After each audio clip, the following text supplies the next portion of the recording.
Hi everyone, thank you for watching the first part of the series. Those who have missed it can see it from the link in the description. So basically part 1 के and पर हमने ये question raise किया था कि क्या वाकई इंसान के पास फ्री विल होती है। इंसान के पास फ्री विल होने या ना होने पर साइंस और फिलॉसफी में मुख्तलिफ नज़रियात मौजूद हैं। कुछ साइंटिस्ट ये मानते हैं कि इंसान के फैसले मुख्तलिफ फैक्टर्स जैसे कि उनके जेनेटिक्स, इन्वायरमेंट और ब्रेन केमिस्ट्री पर डिपेंड करते हैं, इसलिए वो कहते हैं कि हमारी फ्री विल सिर्फ एक इल्यूजन हो सकती है। दूसरी तरफ कुछ साइंटिस्ट मानते हैं कि हमारे फैसले में कुछ हद तक आज़ादी होती है। वो इस बात पर यकीन करते हैं कि हमारे फैसले कुछ रेंज ऑफ चॉइसेस पर डिपेंड करते हैं। कुछ साइंटिस्ट और फिलोसफर्स कहते हैं कि इसके लिए मज़ीद रिसर्च और तहकीक की ज़रूरत है। क्वांटम फिज़िक्स भी फ्री विल के मवाद पर कुछ इंसाइट देती है, लेकिन यह भी एक मुख्तलिफ और कॉम्प्लेक्स चीज़ है। क्वांटम फिज़िक्स सब एटॉमिक पार्टिकल्स जैसे कि इलेक्ट्रॉन्स और फोटॉन्स के बिहेवियर को डिस्क्राइब करती है। इसमें अनसर्टेनिटी प्रिंसिपल के मुताबिक कुछ प्रॉपर्टीज़ को पूरा यकीनी तौर पर प्रिडिक्ट करना मुश्किल होता है और इसमें प्रोबेबिलिस्टिक नेचर होती है, मतलब कि किसी पर्टिकुलर इवेंट का आउटकम चांस पर डिपेंड करता है। कुछ लोग ये सोचते हैं कि क्वांटम फिज़िक्स के इस प्रोबेबिलिस्टिक नेचर से हमारे डिसीजन में एक लेवल पर अनसर्टेनिटी और आज़ादी हो सकती है, मतलब कुछ फैसले ऐसे होते हैं जो बहुत सारे मुख्तलिफ ऑप्शंस में से चुने जाते हैं और ये चुनाव क्वांटम फिज़िक्स के प्रोबेबिलिस्टिक नेचर के तहत हो सकता है। लेकिन ये एक थ्योरी है और इस पर भी अभी मुख्तलिफ नज़रियात मौजूद हैं। क्वांटम फिज़िक्स का फ्री विल के साथ डायरेक्ट ताल्लुक़ समझना मुश्किल है और इस पर मज़ीद रिसर्च की ज़रूरत है। साइंस में कोई एक तजुर्बा नहीं है जो साफ तौर पर बताए कि हमारे पास फ्री विल है या नहीं। फ्री विल के कॉन्सेप्ट को साइंस कॉम्प्लेक्स समझती है। कुछ न्यूरोसाइंटिफिक तजुर्बे जैसे कि ब्रेन इमेजिंग स्टडीज़ ये दिखाती हैं कि हमारे डिसीजंस और एक्शंस हमारे ब्रेन की न्यूरल प्रोसेसेस से मुतासिर होते हैं और इस तरह से कुछ लोग कहते हैं कि हमारी फ्री विल सिर्फ एक इल्यूजन हो सकती है। जैसे कि सैम हैरिस अपनी बुक फ्री विल में लिखते हैं कि choices are determined by unconscious process in the brain rather than by a conscious independent will।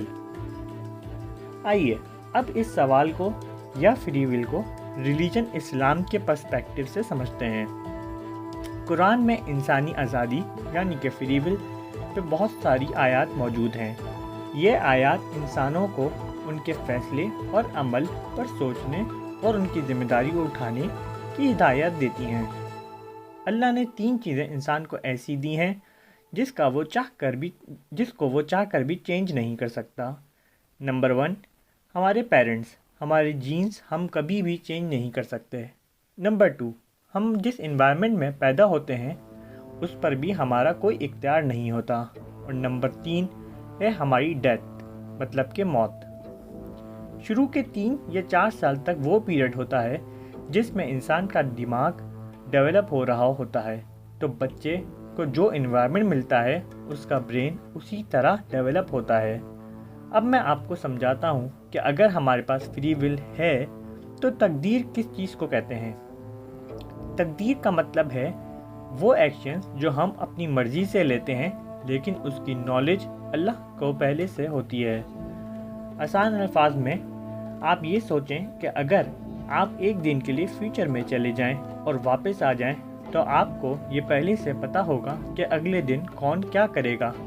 लेकिन इसका ये मतलब नहीं होगा कि क्योंकि आपको पहले से पता है इसलिए आप किसी से भी वो एक्शंस करवा सकते हैं। इसी तरह अल्लाह जिस डायमेंशन में है वहाँ जो एनर्जी है वो हमारे टाइम से रिलेट नहीं करती और इसीलिए अल्लाह नोस एवरीथिंग, जो हो चुका है और जो होता रहेगा टाइम के ख़त्म होने तक। लेकिन इसका ये हरगिज़ मतलब नहीं है कि आपके पास फैसला करने की सलाहियत नहीं है। आपको जज आपके अमल पर ही किया जाएगा। नाउ द क्वेश्चन इज़ कि अगर हमारे पास फ्री विल है तो تو اللہ کی مرضی سے سب کیسے ہوتا ہے؟